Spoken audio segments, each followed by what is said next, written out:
Les Philippines, un paradis tropical aux plages préservées, à la verdure luxuriante et au sourire accueillant. C'est un endroit qui ressemble à l'évasion idéale, un sanctuaire de beauté et de culture riche. Mais aujourd'hui, nous allons au-delà du charme parfait pour découvrir des aspects des Philippines rarement mis en lumière. Et au cœur de ce monde caché se trouve quoi? Un phénomène puissant et énigmatique, souvent considéré comme l'un des plus impactants d'Asie du Sud-Est. Les Philippines sont-elles vraiment le paradis qu'elles semblent être, ou y a-t-il une vérité cachée sous leur surface? Restez avec nous, car ce que nous allons découvrir pourrait bien vous surprendre. Un réseau de pouvoir et d'intrigue, le nom murmuré dans les couloirs du showbiz, de la politique et de la société d'élite, la mafia Judy. Mais qu'est-ce que c'est, vraiment? Et comment est-elle devenue l'une des forces les plus énigmatiques et influentes d'Asie du Sud-Est? C'est un domaine façonné non seulement par l'ambition, mais aussi par la fluidité de l'identité humaine. Imaginez ceci. Une étoile montante décroche un rôle convoité dans un grand film, un politicien atteint le sommet de l'influence, ou un magnat des affaires conclut un accord révolutionnaire. Derrière beaucoup de ces triomphes se trouve la main subtile mais puissante de ce réseau. Un groupe lâchement structuré mais profondément interconnecté, redéfinissant les normes et favorisant les relations. Le terme ne décrit pas le crime organisé tel que nous le connaissons habituellement. Au lieu de cela, il fait référence à un collectif discret d'individus LGBTQ+, principalement des femmes transgenres et des hommes gays, qui exercent une influence remarquable sur les paysages du divertissement, des affaires et de la politique aux Philippines. Cependant, cette influence s'accompagne de défis. Les membres de ce cercle marchent souvent sur un fil, célébrés pour leur impact dans certains domaines, mais contraints par des préjugés sociétaux dans d'autres. Ironiquement, c'est cette tension même entre acceptation et résistance qui alimente leur ascension. Pour beaucoup, leur identité de genre n'est pas une limitation. C'est une source de force sans pareille. Pensez-y. Certaines des icônes les plus aimées du pays doivent leur célébrité à ces influenceurs méconnus. Ils encouragent les talents, médiatisent des accords et gèrent des crises. Mais leur portée s'étend au-delà du divertissement. En défiant les normes sociétales, ils sont à la pointe d'une transformation culturelle, où l'identité et le genre sont embrassés comme des atouts plutôt que des passifs. Mais jusqu'où s'étend vraiment cette influence? Sont-ils à l'origine d'un changement significatif, ou leur pouvoir s'accompagne-t-il de complications imprévues? Faites-nous part de vos réflexions. Dans un marché vibrant et animé de manie, une vendeuse de fleurs fait un signe joyeux à ceux qui passent. Avec un maquillage frappant et un sourire qui défie les conventions, elle se décrit comme Bakla. Juste de l'autre côté de la rue, un coiffeur discute tranquillement avec un client, se décrivant comme Bading. Aux Philippines, ces termes, souvent regroupés sous l'expression familière Eni, offrent un aperçu d'une vision complexe et évolutive du genre et de l'identité. Mais que signifie vraiment Eni? La réponse se trouve dans la vie de ceux qui l'embrassent, où des moments d'acceptation coexistent souvent avec des défis profondément enracinés. L'expression Eni se traduit librement par n'importe qui ou n'importe quoi, capturant une approche fluide de l'expression de genre et de l'orientation sexuelle qui remet en question les normes traditionnelles. Dans des domaines comme le divertissement et la beauté, ils sont souvent célébrés, mais dans de nombreux autres secteurs, ils font face à des barrières significatives en raison de préjugés sociétaux et institutionnels. Une étude menée en 2014 par la Chambre de commerce LGBT des Philippines a souligné que bien que ces individus soient visibles dans les médias, ils sont souvent dépeints dans des rôles comiques ou subalternes. Pourtant, beaucoup voient ces représentations comme des tremplins, ouvrant la voie à une plus grande acceptation. Malgré cette présence culturelle, les protections juridiques restent rares. Un rapport publié en 2021 par Human Rights Watch a noté l'absence d'une loi nationale anti-discrimination aux Philippines. Bien que des villes comme Quezon City aient adopté des ordonnances locales, celles-ci sont l'exception, pas la norme. Que pensez-vous? Une société profondément ancrée dans la tradition peut-elle évoluer pour embrasser pleinement ces individus? Restez avec nous alors que nous découvrons d'autres histoires des Philippines qui entrelacent histoire, identité et résilience. Avant de plonger, j'ai une petite faveur à demander. Si vous avez apprécié ce voyage jusqu'à présent, veuillez prendre 10 secondes pour activer la cloche de notification et vous abonner. C'est un petit geste qui signifie beaucoup pour cette chaîne.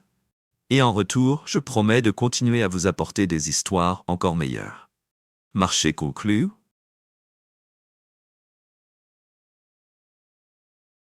La culture philippine est profondément liée à la musique, agissant comme un moyen de célébration et un canal pour les émotions. Des soirées karaoké aux chansons folkloriques intemporelles, la musique offre à la fois joie et évasion. Introduit en 1975, le karaoké a uni des familles de tous âges, créant des liens et des souvenirs durables.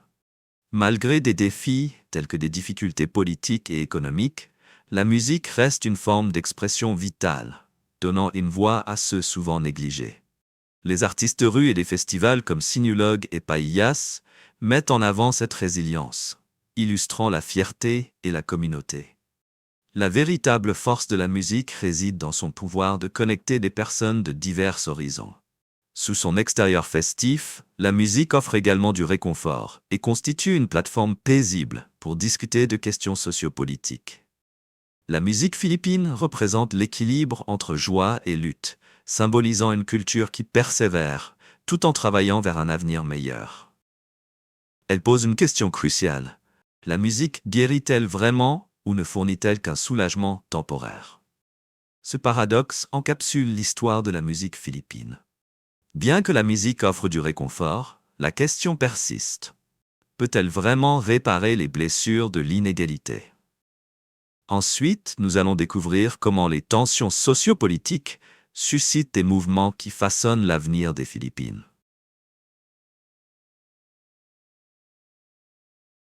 Les Philippines sont un pays de contrastes, offrant des paysages à couper le souffle et un riche patrimoine culturel, tout en luttant contre des défis politiques et économiques profondément enracinés.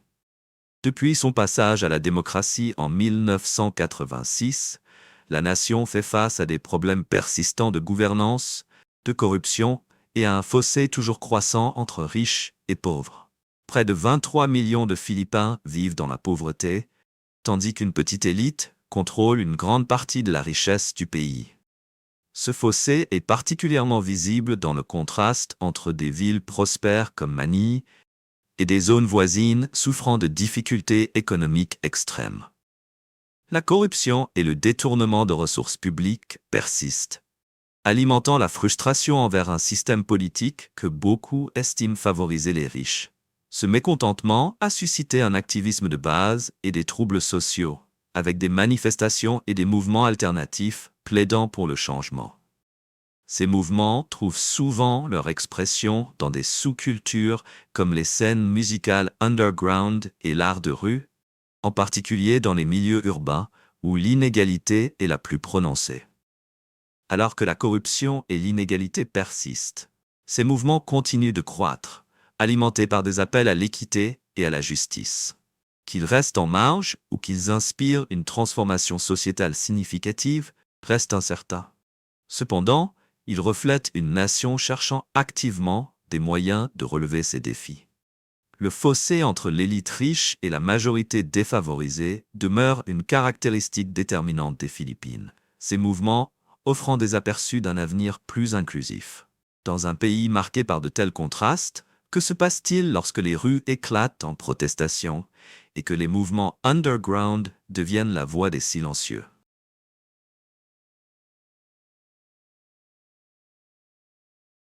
Les Philippines sont devenues un important centre de jeux et de divertissement en Asie du Sud-Est, soutenu par des organisations comme la Philippine Amusement and Gaming Corporation et les Philippine Offshore Gaming Operators. Ce secteur soutient l'économie grâce aux casinos terrestres et aux plateformes de jeux en ligne, créant des emplois et générant des revenus pour le gouvernement. Pourtant, il apporte également des défis éthiques et sociaux, telles que des préoccupations concernant la corruption et une possible instabilité sociale. Les critiques soutiennent que le double rôle du gouvernement en tant que régulateur et bénéficiaire de l'industrie soulève des questions de transparence, pouvant entraîner une distribution inégale des ressources qui affecte de manière disproportionnée les communautés à faible revenu. De plus, la croissance rapide du jeu en ligne présente de nouveaux défis en matière de surveillance et de réglementation efficace. Malgré ces préoccupations, le gouvernement continue de soutenir l'industrie, soulignant son potentiel pour stimuler la croissance économique et renforcer les finances publiques.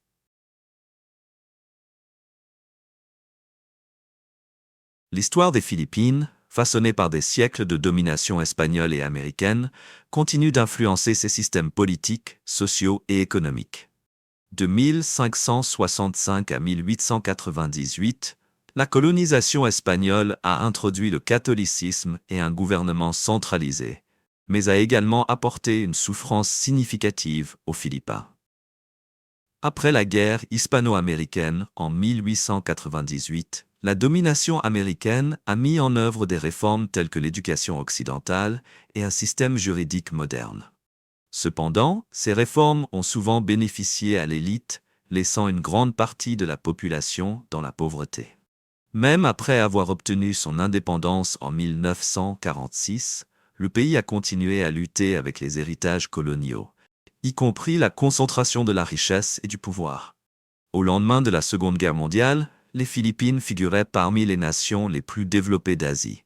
Cependant, son économie a décliné en raison d'un système oligarchique, d'une corruption omniprésente et d'institutions faibles. Les dirigeants politiques ont souvent privilégié le pouvoir plutôt que les réformes systémiques, laissant le pays aux prises avec l'inégalité, la corruption et la domination des dynasties politiques. Bien que les taux d'alphabétisation et la classe moyenne aient augmenté, de nombreux Philippins continuent de peiner à bénéficier des avancées économiques.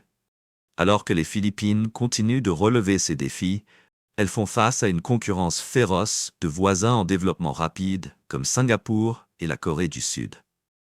Curieux d'en apprendre davantage sur des vérités choquantes concernant les Philippines et d'autres cultures fascinantes.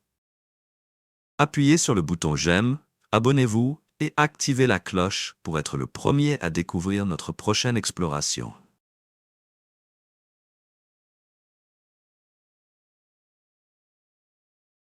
Aux Philippines, les jeepneys et la danse tinikling incarnent la résilience et l'ingéniosité, mettant en avant l'esprit de survie des Philippins face aux défis. Le jeepney, né des surplus de jeeps militaires laissés après la Seconde Guerre mondiale, a évolué en un mode de transport public vibrant et pratique. Les Philippins ont transformé ces véhicules en ajoutant des toits et en allongeant leur châssis pour transporter des passagers. Aujourd'hui, les jeepneys restent un moyen de transport abordable et vital, malgré des défis tels que la hausse des coûts du carburant et le vieillissement des flottes. Ils demeurent des symboles durables de l'ingéniosité et de l'adaptabilité philippine. Le tinikling, considéré comme la danse nationale, imite les mouvements rapides de l'oiseau tikling, qui se faufile entre les tiges de bambou. Les danseurs doivent chronométrer leurs pas avec précision pour éviter les poteaux de bambou qui s'applaudissent, démontrant agilité et persévérance. Cette danse traditionnelle reflète la capacité philippine à naviguer dans les défis avec rapidité, travail d'équipe et détermination. Transmise de génération en génération, elle célèbre la solidarité et le triomphe sur l'adversité. Ensemble, les jeepneys et le tinikling illustrent comment les Philippins affrontent l'adversité avec joie, créativité et résilience. Dans un pays fréquemment touché par des typhons, des tremblements de terre et d'autres catastrophes naturelles, ces icônes culturelles nous rappellent que survivre ne consiste pas seulement à endurer des difficultés, mais aussi à trouver un sens et une beauté dans le parcours.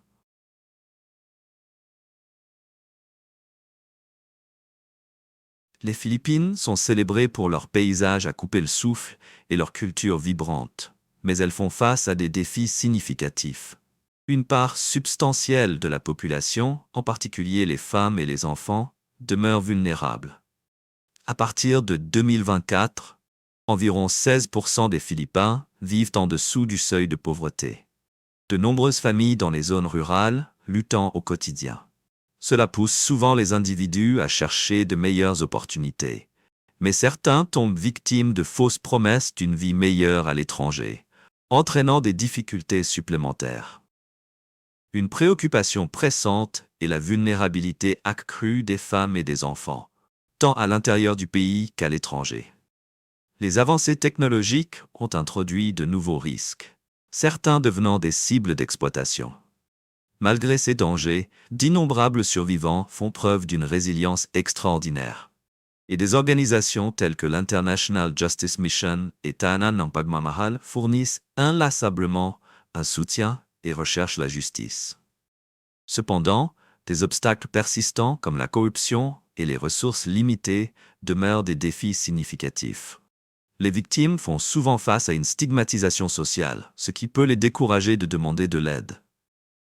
Bien que des lois comme la loi anti-traite des personnes de 2003 existent, des efforts supplémentaires sont nécessaires pour renforcer les protections pour les personnes à risque. Cette question s'étend bien au-delà des frontières nationales, nécessitant un effort mondial uni pour garantir sécurité et dignité pour tous. Soutenir des organisations et plaider pour des protections plus solides peuvent aider à créer un changement durable. Pour en savoir plus, visitez des ressources comme l'International Justice Mission ou la Commission philippine sur les femmes.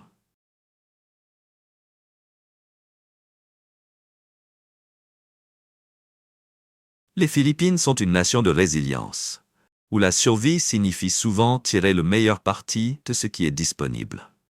L'industrie de la noix de coco, pierre angulaire de l'économie, fait face à des défis tels que le vieillissement des arbres, les catastrophes naturelles et un soutien insuffisant.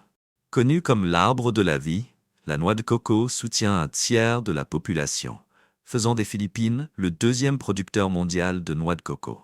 Cependant, les typhons et des pratiques obsolètes réduisent la productivité, poussant de nombreux agriculteurs à chercher un emploi ailleurs. En même temps, un grand nombre de travailleurs qualifiés, en particulier des infirmières, migrant à l'étranger à la recherche de meilleures opportunités. En 2024, près de 200 000 infirmières philippines sont employées à l'étranger, envoyant des milliards d'euros en remise chez elles. Bien que cette migration offre un soulagement économique pour les familles, elle crée un vide dans le système de santé local, en particulier dans les zones rurales. Ceux qui restent doivent travailler dans des conditions difficiles, et la pénurie de travailleurs qualifiés approfondit les inégalités existantes. Les Philippines se trouvent maintenant à un tournant critique. Peuvent-elles moderniser leurs industries et créer des opportunités pour retenir leur main-d'œuvre qualifiée? Ou la migration continuera-t-elle de définir leur avenir? La résilience du peuple philippin est indéniable. Mais une collaboration mondiale est essentielle pour aider le pays à tracer un chemin plus durable. Que pensez-vous? Un pays peut-il être à la fois un paradis et un lieu de lutte cachée? Partagez vos réflexions ci-dessous. Nous aimerions connaître votre perspective sur cet équilibre complexe. Les Philippines abritent des merveilles naturelles comme l'aigle philippin et la rivière souterraine de Puerto Princesa, tous deux menacés par la déforestation, l'industrialisation et le tourisme. Trouver un équilibre entre préservation et progrès est un défi crucial. L'aigle philippin, symbole de biodiversité, compte moins de 500 individus en raison de la perte d'habitat et du braconnage. Des protections légales existent, mais le braconnage persiste, bien que des efforts de conservation tels que des programmes d'élevage offrent de l'espoir. La rivière souterraine de Puerto Princesa, site du patrimoine mondial de l'UNESCO, attire plus de 200 000 touristes par an. Cependant, un tourisme et un développement non régulés nuisent à son écosystème délicat, entraînant des déchets et un surpeuplement qui menacent la rivière. Ces trésors naturels mettent en évidence un problème plus large aux Philippines. Comment protéger l'environnement tout en promouvant la croissance économique?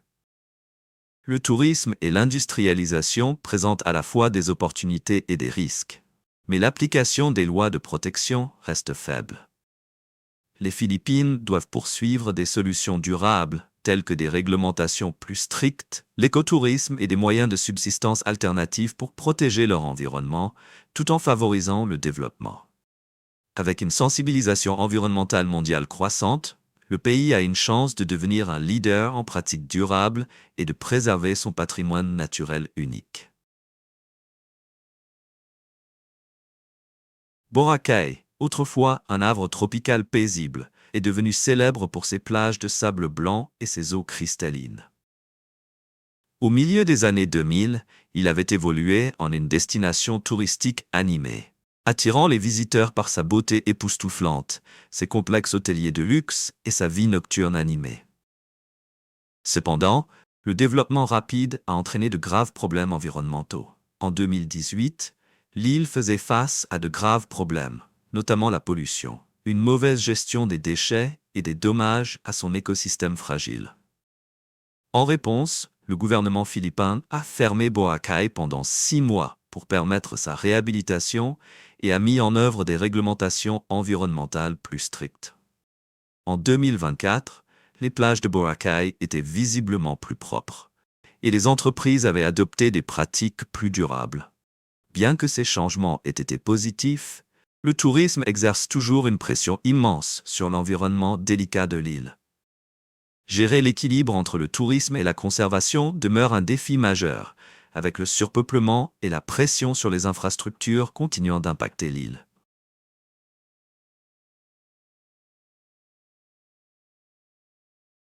Les Philippines naviguent dans l'équilibre délicat entre progrès et préservation de leur identité culturelle. Alors que la nation embrasse la mondialisation, elle fait face au défi de s'adapter aux changements modernes tout en maintenant ses riches traditions. Ces merveilles naturelles, des eaux cristallines de Palawan aux forêts luxuriantes de Mindanao, sont de plus en plus menacées par un développement rapide et des pressions environnementales.